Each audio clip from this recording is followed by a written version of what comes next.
Hey all, Pie here, and full disclosure up top, I've already played this part once.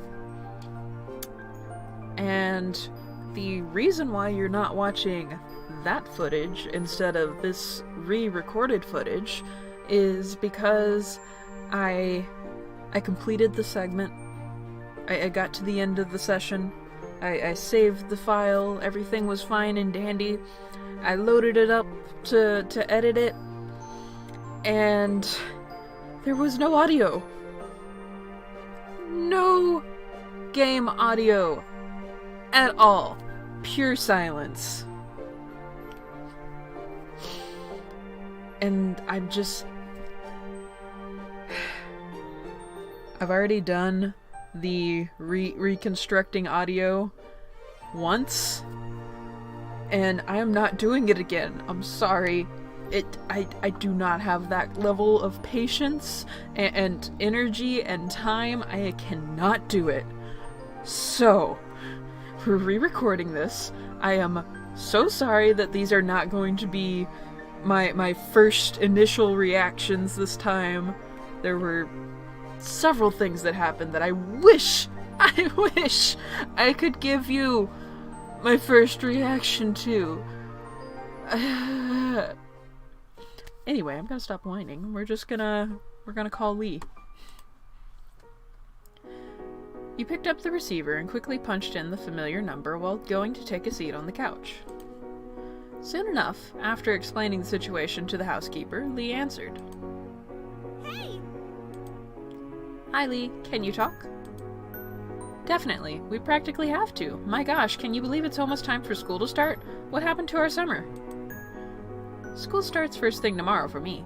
Boo! Ew. And I thought starting next week was bad enough. Enjoy your last week? Oh, I will. I hope you'll survive your first day. I think it'll be okay. School isn't too bad. That's true. Maybe it'll end up being a really good year.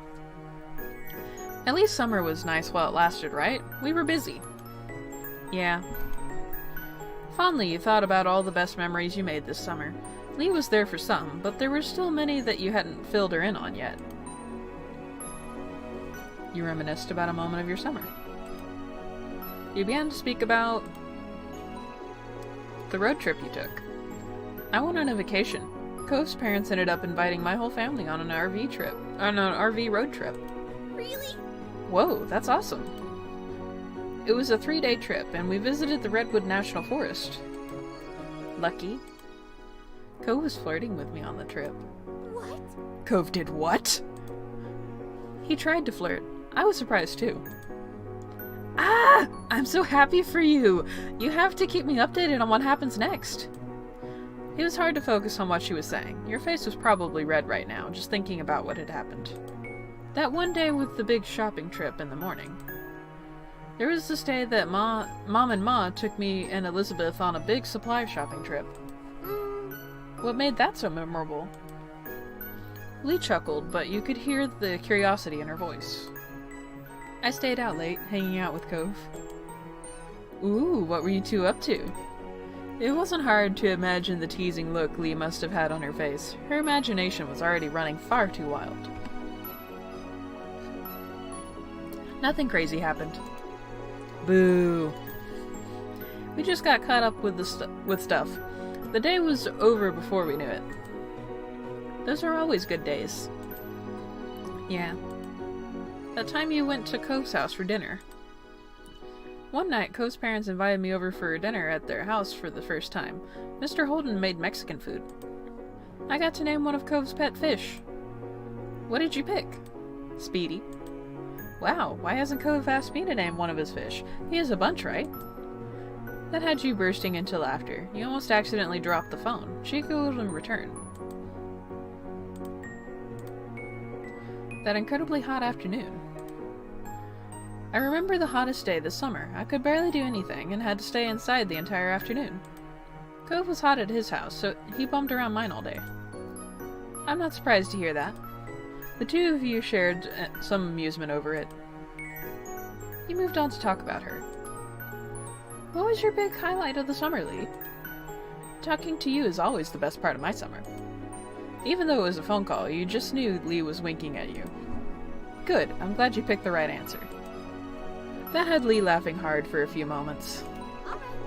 Alright, okay, so, a high point for me was when I took a trip with my parents to Europe. That was amazing.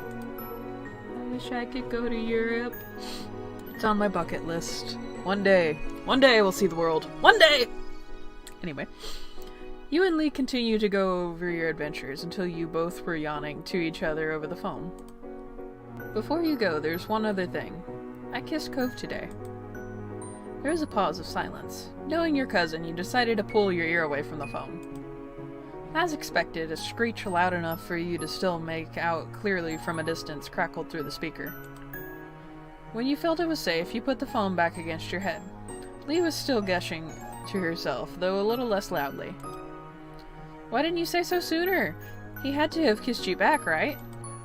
You two are the most perfect pair ever. Tell me, please. You used the precious little time you had left to try filling her in as best you were capable of in that moment. But soon the approach of curfew became too much for you to ignore, despite how excited the both of you were. At that, you decided it was time to say goodbye for now. You did have school to wake up for in the morning. Bye, Lee. Bye. Night, Joy. Talk to you later. You left the phone on the side table for now.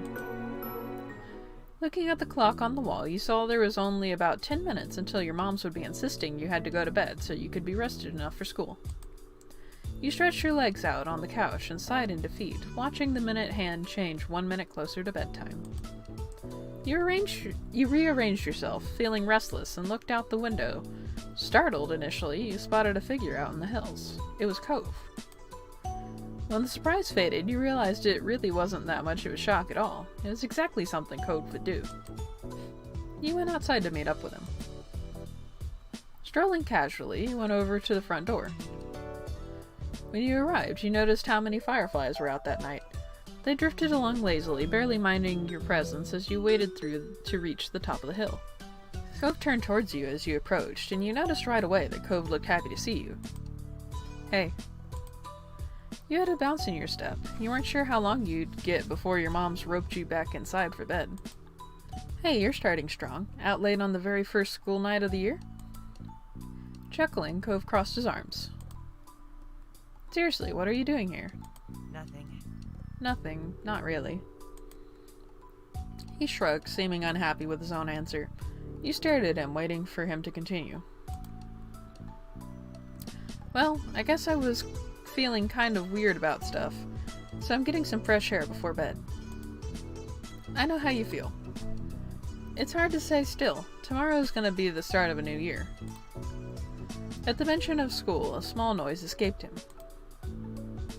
Cove let himself fall back onto his butt and then all the way down, so he was laying on his back. He looked up at the sky.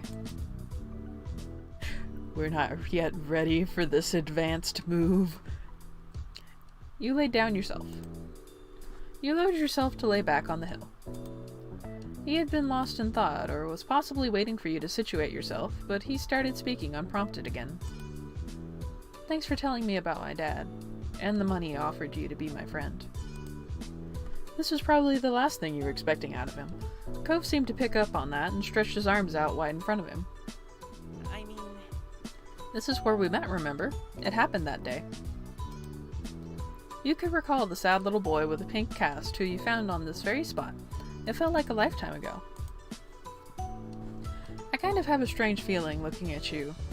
Not in a bad way, just thinking about you then and really seeing you now. It's something. He turned his face away from you. You got the impression he was trying to hide a blush. It was almost unbelievable how much of an impact he made on your life just by moving in next door. You couldn't even imagine what your days might have looked like in a world where you hadn't met him. Cove glanced back at you, waiting for a response, and you had no idea what to say. Then, still without a word from you, Cove shook his head strongly. What? It's you. Huh? He snickered before answering. He looked thoroughly amused with your reaction. That's what you do all the time, so I'm being you. So do you, Cove. Really? Yes, always. Cove couldn't help but grin at that. Honestly, there weren't many people you could think of who could tease you about something like that. Returning his smile, you realize there was no denying that you two have been around each other for a long time. Cove broke the quiet before it could fully settle. See you tomorrow. Hey, I'll see you tomorrow. Yeah, see you then. With a final wave, Cove headed for home, but you stayed there a few minutes longer. Your mind kept going back to his simple statement, see you tomorrow. No matter how much was changing around you, there were some things in your life that always seemed to remain true. The hills felt warm to you that night. Before you knew it, you were getting comfortable under the covers in your room. Your mind couldn't help but still be buzzing with thoughts about the future. It was hard not to think about Cove. There hadn't been enough time to really figure it all out after what happened between you. You felt excited. There was little doubt in your mind that things were moving forward, and you couldn't wait to find out what changes were waiting for you on the horizon. Slowly, your eyes grew heavy as you drifted off to sleep, your mind spinning with wishful thoughts. No matter what happened next, you could only hope that you would make the most of it. You were ensnared in a dream when a noise from the outside world jostled you. Your eyes snapped open. The light clatter continued. Now you were more alert, you could distinguish it as a tapping sound. Quiet, slow, but persistent.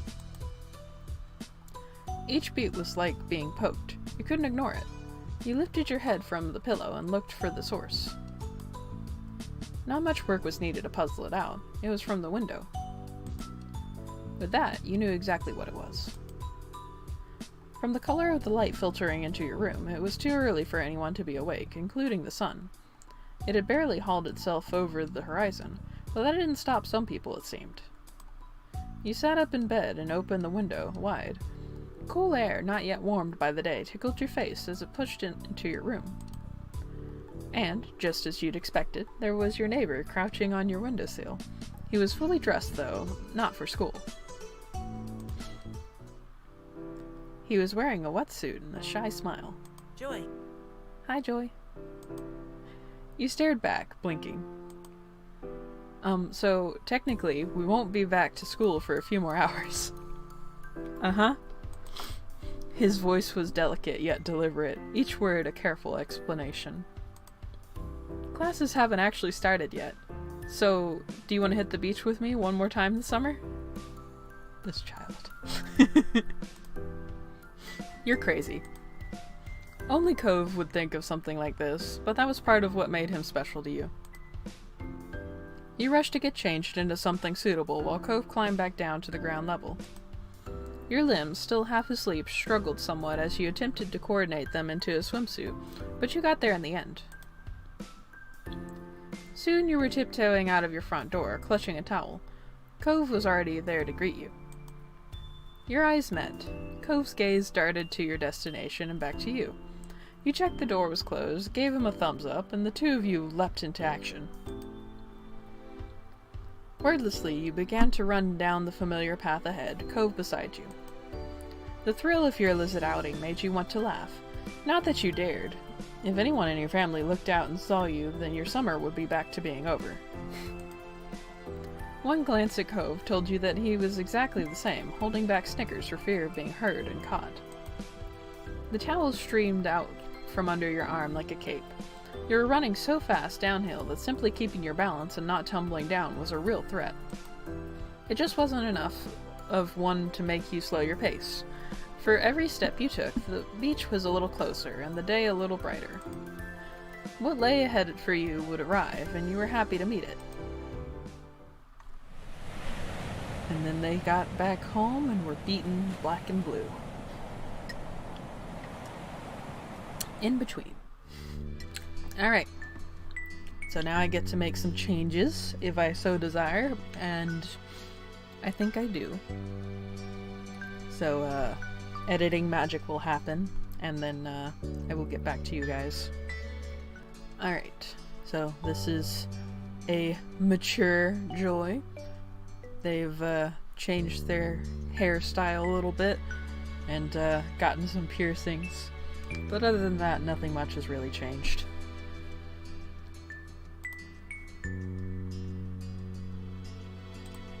And we're going for love, because of course. Ready? Yes. Both. Alright, more editing magic. Alright, this is Adult Cove in all of his various outfits. Feast your eyes. Done. I want him to be kind of mixed between studious and sporty. And quiet is fine. Done. Since you're romantically interested in Cove and are old enough to start being physically affectionate more seriously, you can choose what initiative level he has through step 3. Making sure the player experiences what they want is important in our life, but always putting your choice first can potentially make a relationship feel one-sided. So, we've added some flexibility in how it works out. Low initiative means that Cove will occasionally ask to touch the MC, and in those situations there will always be an opportunity to say yes or no. For example, he won't simply lean over and kiss the MC as a greeting or an emotional moment. Every piece of physical interaction will be either initiated or approved by the player before it happens. Middle initiative means there will be those certain times when Cove requests to touch the MC, many chances to initiate affection on your own, and also Cove will pretty regularly give affection automatically. One example would be giving the MC a kiss because he's happy or emotional or something else. And in other situations, you can choose not to make the first move in order to give Cove the space to be the one to act afterwards. Overall, Cove can get romantic, but the player's agency will take priority.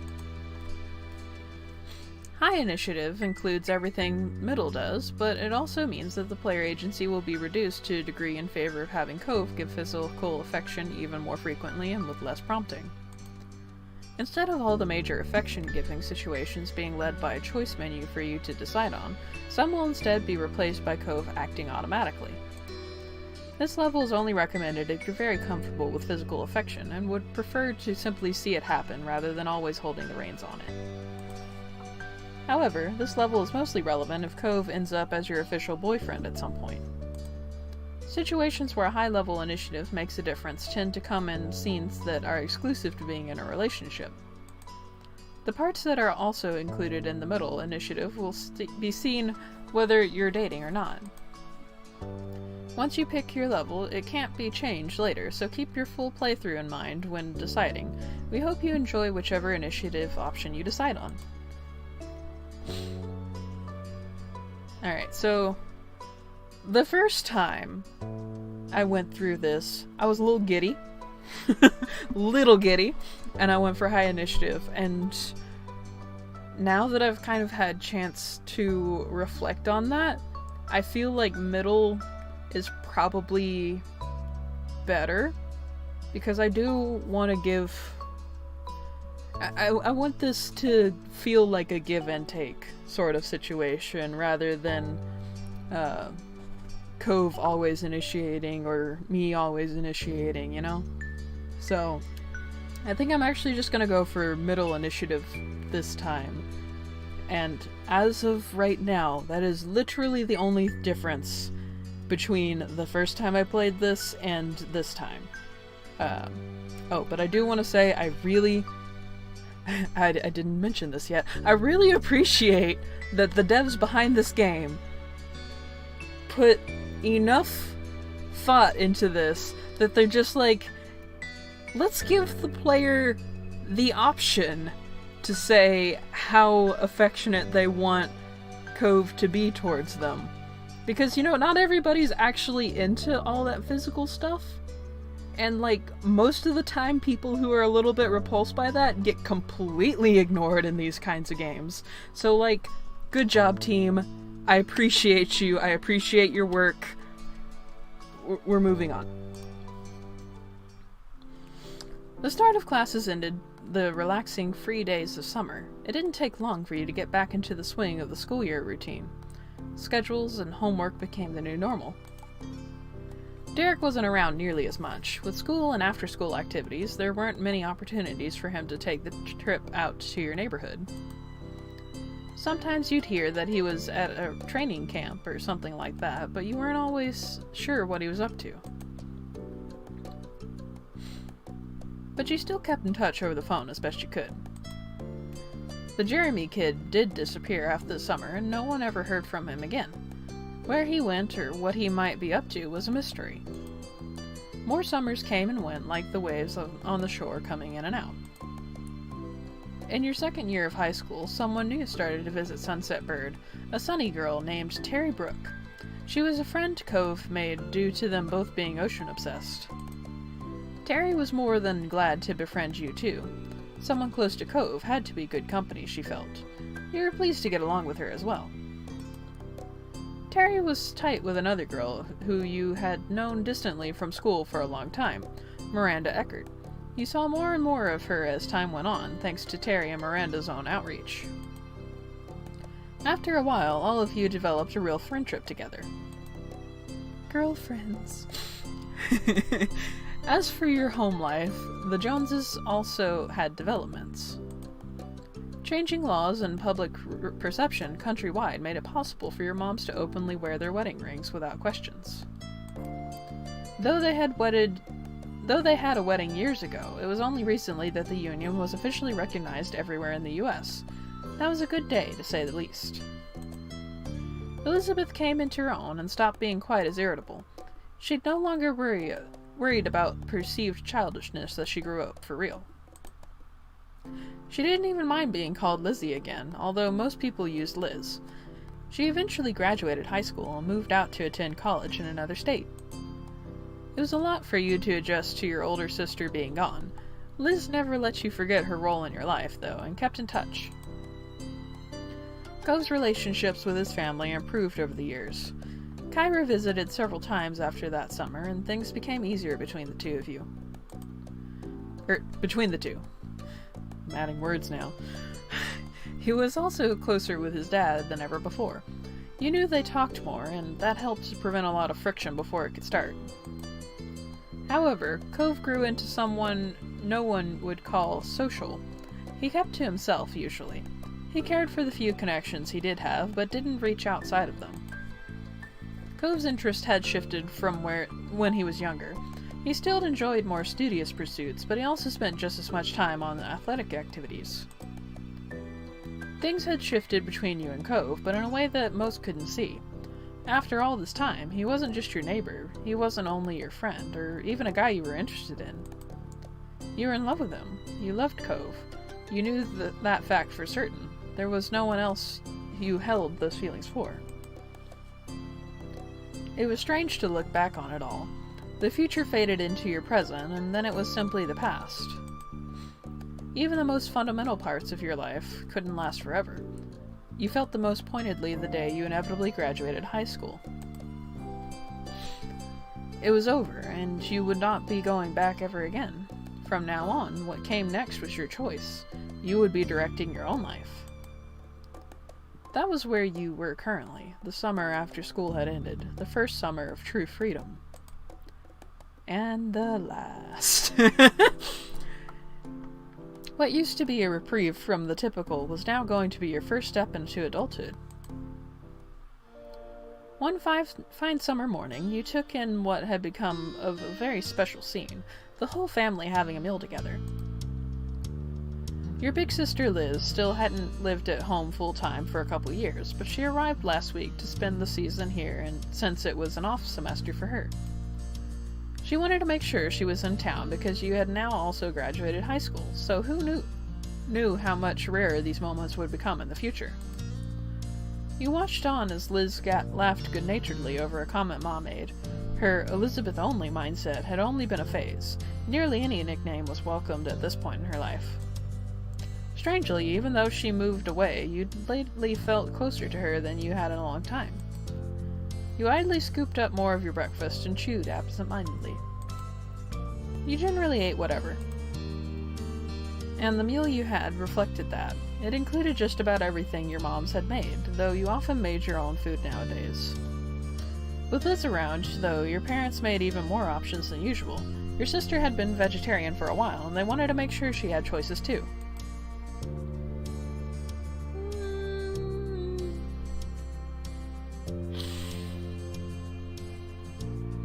It doesn't hit as hard the second time round, but it still hits.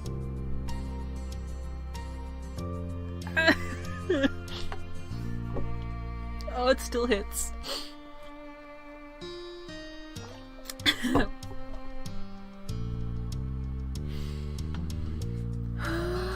I'm fine. I'm fine. Everything is fine.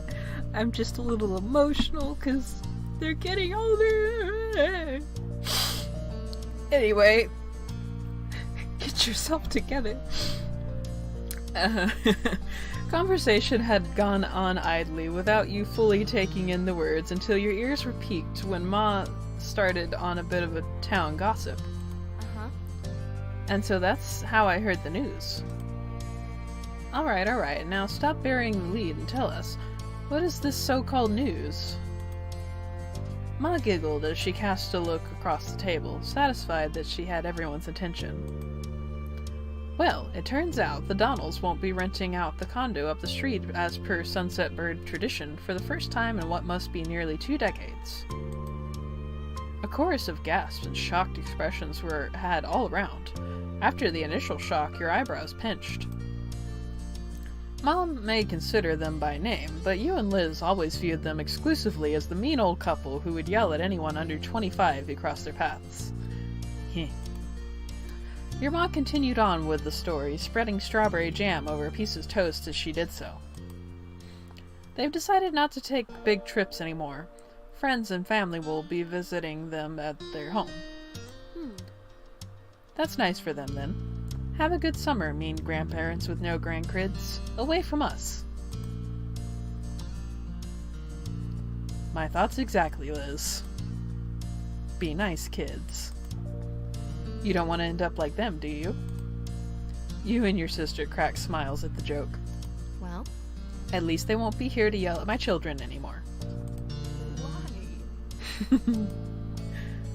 And that blunt comment got laughter from all 3 of you. Engrossed in conversation once more, you continued to chat with your family until the meal was over.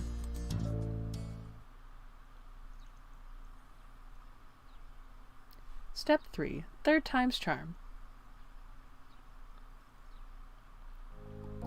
As it went, once the food was eaten, the cleanup had to be done.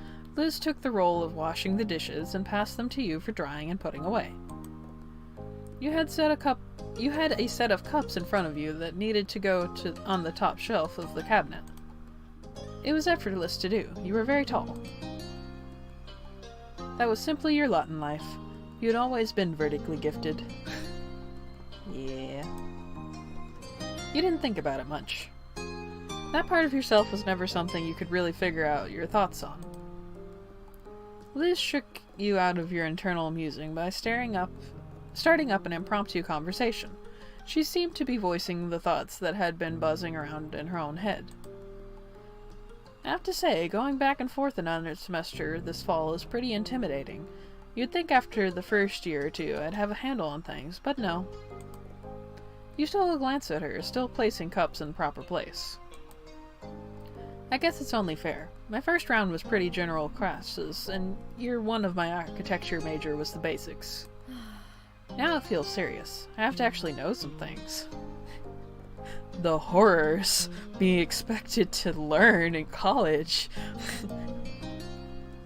The laugh she gave was flippantly airy, but the way she scrubbed at the plates held more force than necessary. I know you can handle it. How sweet of you to believe in me, thanks. Your older sister's mouth quirked into a small smile. You'll be fine, one way or another.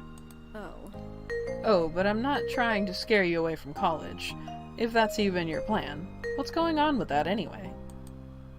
So, to be 100% realistic, if you've graduated from high school and you don't know what your plan is, it's too fucking late. You damn missed the boat. It's gone. There's nowhere you're gonna be able to get in. Maybe community college, but... Unrealistic! You have to have this shit planned from the time you're 5 years old! I'm venting.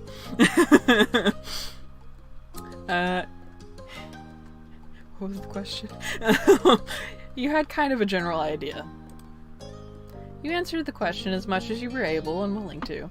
This smile grew more reassuring as you did. You made it through 12 years of full-time education already. You've got plenty going for you.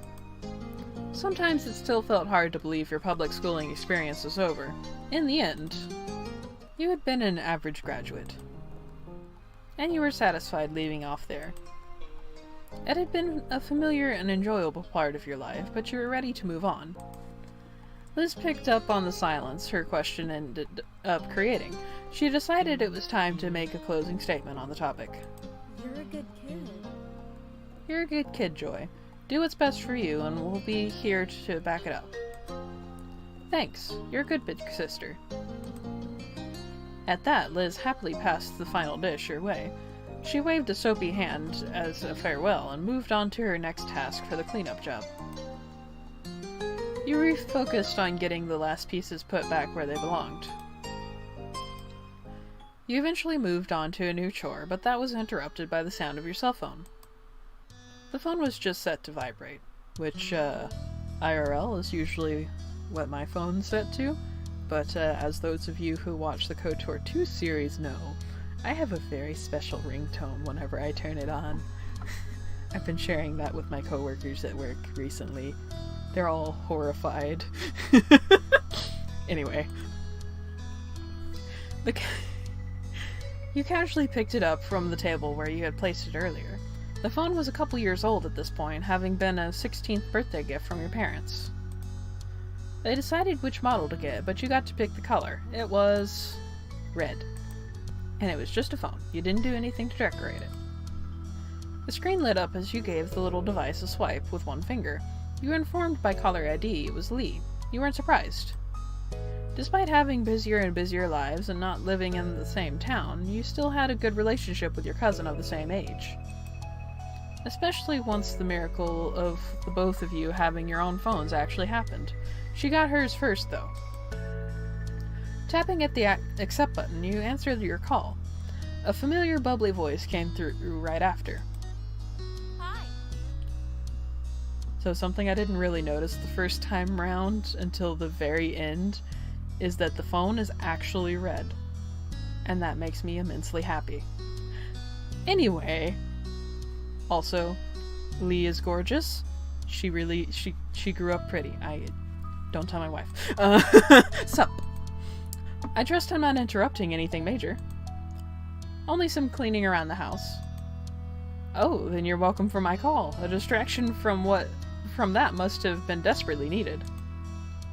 Yes, thank you, my dear cousin. My pleasure. She giggled, and you could hear the jangling of the jewelry she must be wearing. Nothing amazing is happening for me either. I'm bored and felt like chatting. My morning shift ended, so I'm free for the rest of the day. Woo! That's good. You were off from your part-time job today. Like you, Lee had started dipping her toes into the workforce as of late. It made keeping in touch frequently even more complicated, but you both managed. What about you? It's been pretty normal. Cool. That's you then. So, how's Mr. Cole Holden doing? There was a teasing bent to her tone. She was never willing to let up on what was going on between the two of you. I have no idea if that caught on the recording, but that was quite the audio glitch. Heh. But that name was incredibly familiar to your ears. Cove, your next-door neighbor for the past decade at this point. But he was far more than just someone who lived on the same street. You vividly remember the summer day you expressed your feelings for each other as 13-year-olds. You started officially dating years ago. And you were in love with him, but that was one thing you hadn't admitted yet. Are you even surviving without the boy being 10 feet away at all times? Or is everything right with the world again and he's back? No, Lee, he isn't here. Just like he wasn't here yesterday, or the last time you asked, or the time before that. Sorry. Aw, my bad. Can you blame me? Doesn't it seem like he should have made his grand return already? Plus, I want to visit soon, and he needs to be there too. You could understand where she was coming from. This was certainly outside the norm. For the past couple of months, and the last few weeks especially, Cove had been going to his mom's place in Nevada. The two of you still regularly stayed in contact over text and calls, but still. Your mind began to drift back in time to all the prior trips he'd taken to visit her. Almost every year he'd have to go away for a while and then he'd be back. It made you feel sad and lonely when it happened. Your mom's helped you ship care packages to him and his mom. It was always full of really great stuff. He sent you regular letters in return.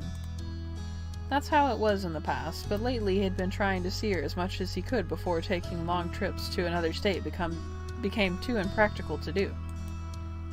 His part-time work could become full-time soon, or he could be moving somewhere else for school. Cove hadn't actually been entirely clear what his plans were after graduation. Cove was hesitant to speak on that, even with you. It couldn't be avoided forever, though. You both knew that. Well? Ahem. Maybe we should switch this up to a non-Cove related topic. That works. The rest of the conversation rolled on. Not much longer, though. Lee had to go, and you needed to finish your responsibilities around the house. The both of you exchanged goodbyes, then you went back to what you'd been working on before the call came in. As you wrapped up the last of your chores, you were approached by Liz wearing a cheeky smile. "I've got Mom's keys. Want to get out of this tiny town to do some shopping in a real city?" "Yeah, it's been way too long since I've gone anywhere exciting." Good. "Good, I'm driving." Even though you could drive too, it was her plan. She could do it if she wanted. "Go get your wallet and anything else. We're going now." With a nod, you made a quick detour to collect your stuff from your bedroom.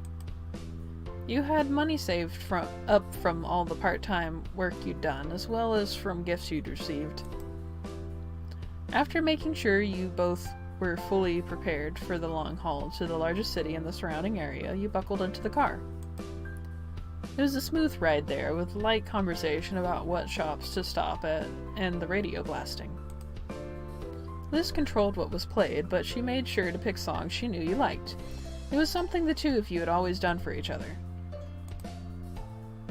The trip there breezed by, and in what felt like no time, you had gone from cruising down the road to cruising through the mall. Liz had her interests to check out, and you yours. You had gotten into new things since you'd grown up. "Alright, we have the list. You like to read? Fiction novels, comic books, manga, and you like to watch TV, movies, plays, people, and games were fun to you. You like to play board games, video games, card games, and you like to hang out with people. You like going to the beach and building sandcastles, swimming, looking for seashells, walking along the shore, going surfing, and you enjoy music. You listen to a lot of it.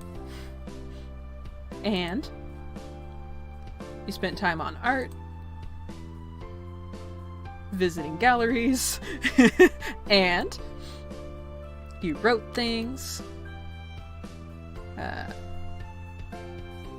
And that was everything major that came to mind.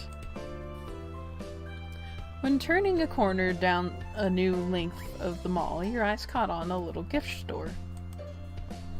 Your friends and family had recently given you many presents for graduating high school. You had a gift of your own ready to give to Cove when the chance came. It was something you had known you wanted to do, and you were looking forward to seeing his reaction. Graduation may have already come and gone, but Cove wasn't really around, so you had to wait. Eventually the mall was explored in full, with every shop of note being checked over. Rather than going home, you decided to walk over to some smaller stores nearby. Liz had many thoughts on that topic. So? Honestly, malls are not a bastion of society. Even if smaller stores require extra distance, the brands are so much more... Then your sister abruptly stopped speaking and walking, right in the middle of the path. It was a good thing no one was behind her. She seemed to entirely shut off for a moment. Liz? The attempt to catch her attention was unsuccessful. Something else had all her focus. Before you could puzzle out what might be happening, she began to mumble out of the corner of her mouth. Joy, don't draw attention, but look. What? With a harsh whisper and a shuttle jerk of her head, she urged you once more. Hey. Look!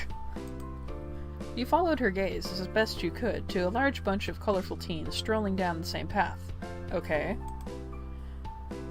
You faced back over to your sister with a confused expression and an unspoken question. What were you supposed to be seeing there? Joy, doesn't one of them seem familiar?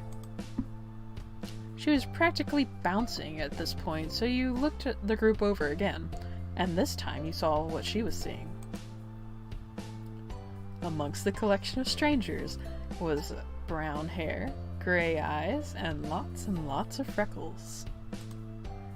That's Shiloh! Our Shiloh! From when we were kids! Yep, that was definitely him. I can't believe it! He's honestly just there. That's hilarious. That's incredible. Oh, but how do we talk to him? We have to pull him away from all those other people, and what if I'm wrong? Her mouth opened to reply, but she cut it off with her own answer to the question. I've got it. I'll shout the name Shiloh, and then we can act like it wasn't us. If he responds to that, we'll know without a doubt it's him. Joy, keep an eye out, see if he looks... This is a bad plan. This is a bad plan, Liz. Can't you just try talking to him normally? Likely without even hearing what you had to say, Liz put her plan into action. Shiloh! She loudly projected the word across the way and then put on an act of casualness, turning her head away from the scene while brushing at the skirt of her dress. In a supremely awkward moment, you could only stand there as attention in the area shifted to the two of you thanks to your sister's shout. But of the many startled bystanders who became alerted to your presence, one of them was the boy. From a distance, his large eyes met yours. He looked... A wide grin took over Liz's face. She pushed the rim of her sun hat up and away from her face while swishing back around to greet her old friend directly. Shiloh! Waving, she stepped a bit closer to express her intention to meet without really closing the gap. She wanted him to come to her. Who you presumed to be Shiloh looked surprised at the call-out. He stole a quick glance at the crowd he was with and hesitantly glanced back your way. He was trying to double-check something. Liz remained steadfast, with her gaze trained on him, and ultimately he broke away from the rest of them. After a light-footed jog across the brick path, the young man pleasantly presented himself in front of Liz and you. Hi. Hi, I like your hat. Sweet baby. But did you become a serial killer? I need to know. Just that simple greeting had Liz giggling. Hey. Hello. I'm not sure if you remember this, but I'm Lizzie, and that's Joy. We were all friends when we were little kids. His already wide eyes grew even larger, their gaze darting between you and Liz. His previously chipper demeanor faded into something delicate. I'm really sorry, but I think you have the wrong person. You could tell not being instantly recognized was going to make this exchange more of a challenge. Still, Liz was undeterred. It was a long time ago. You were really young. I get why you feel like that. However, I'm positive I'm right. You're exactly the same. The face, the freckles, how genially you try to phrase things, you're even still wearing a hat. Instinctively, he looked up at his headwear with creased brows, not making the connection on why that meant something to her. Okay.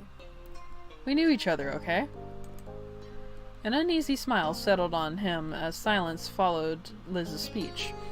He was picking his next words carefully. And then the quiet was obliterated by a new voice bursting into the conversation.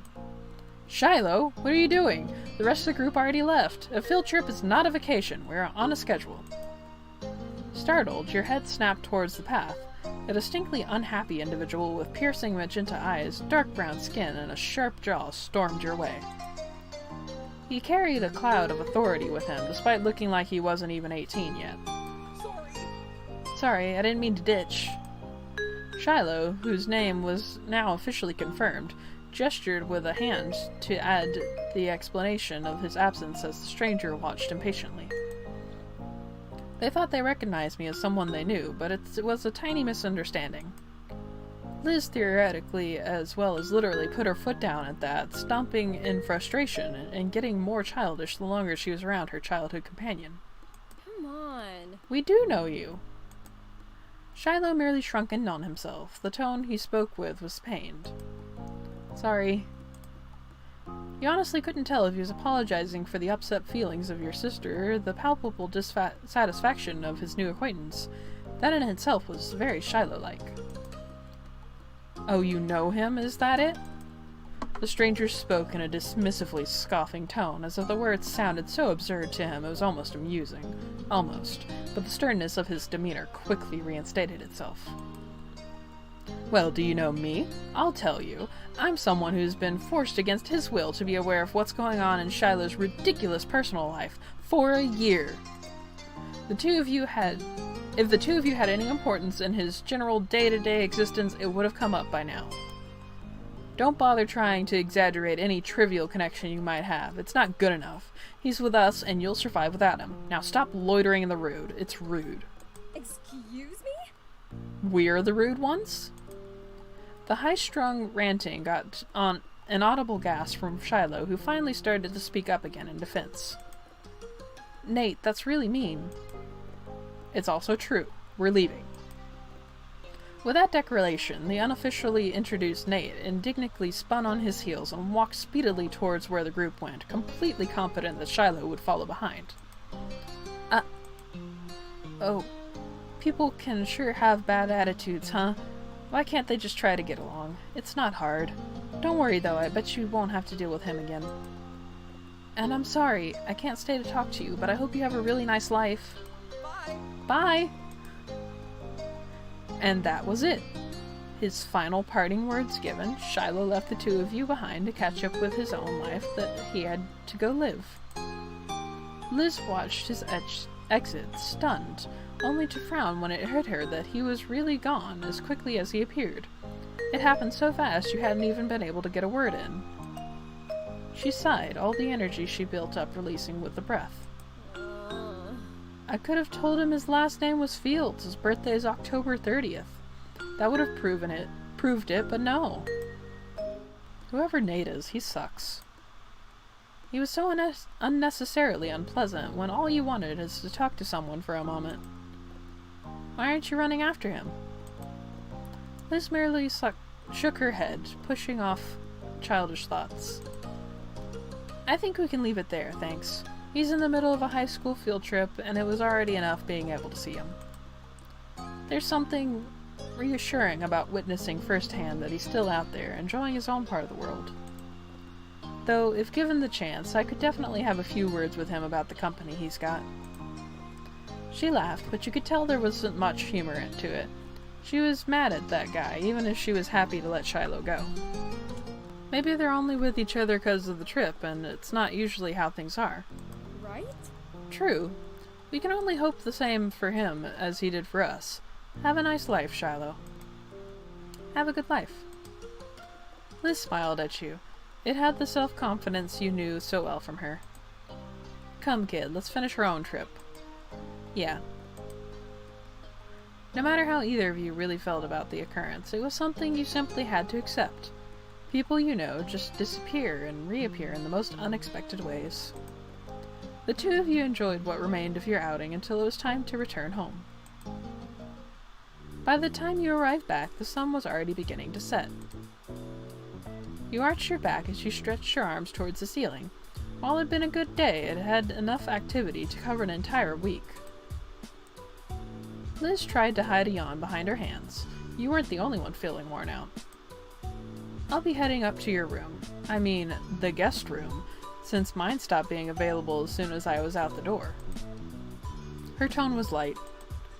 She'd had quite a lot to say on the subject when you'd first taken over her bigger room after she left for college, but there have been many trips back home for her since then. The room hasn't been hers for years. It was more of a running joke now that she continued to bring the topic up to this day. Thanks for being so gracious about giving it up. I had no choice. A small laugh was shared between you and your older sister. You better believe you'll be back in the guest room when you've got your own place and we're both in town for a visit. We can take turns. You'll have Thanksgiving, I'll get Christmas. What a reasonable and mature suggestion. I'll think about accepting it. She flashed her familiar grin, and you couldn't help but feel glad she was back around, even if it was temporary. With that, she plodded off to the spare room. You were ready to do the same. Moving into a new space was your first opportunity to decorate from scratch. Alright, so this is where I ended it. So this is where we're going to end it now. I've been going for about an hour, so I definitely blew through that a lot faster than the first time, which is... it's fine. Next episode should be better. Anyway, thank you guys so much for watching, and I will see you with the next episode of this in 2 weeks. But I have something else coming out in 2 days, which I may or may not have already announced. So, get hyped, I guess. Anyway, thank you guys so much, and I hope to see you in the next one.